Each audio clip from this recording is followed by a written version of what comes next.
nascondo dietro una foto, un pezzo di muro un po' rotto, e rivivo la mia vita dentro un album di foto.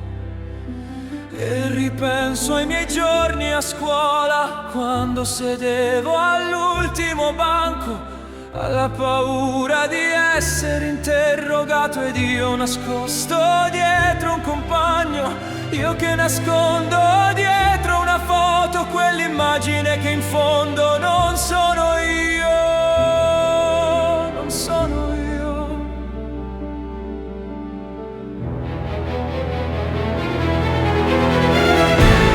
Faccio di tutto per dimenticare questo,